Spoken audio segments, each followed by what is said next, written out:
Morgan, and I was reading chapter 21 of Mansfield Park a little bit ago and saw something towards the end of the chapter that made me think, like, is this foreshadowing something?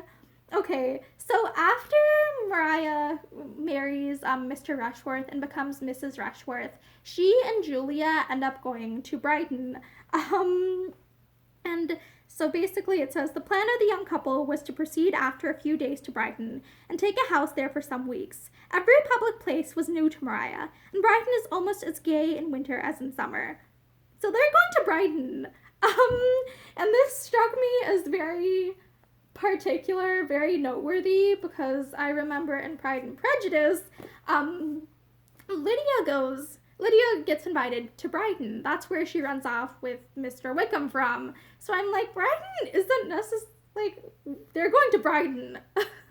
Like, I just remember from the other novel that it's like, bad things happen when you go to Brighton. So I'm kind of wondering, is this foreshadowing, like, how badly Mariah's marriage turns out? I just think it's interesting that tragedy, at least, or bad things occur with regards to, like, propriety and relationships, like, to at least two characters in Jane Austen's novels who go to Brighton, both Lydia Bennet and Maria Bertram.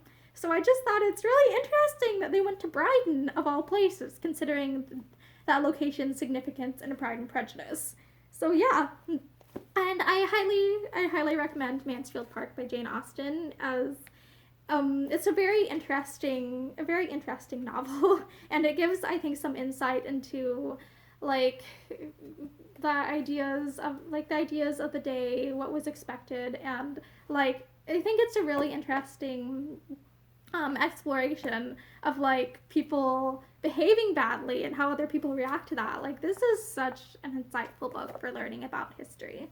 So yeah, thank you and have a good day.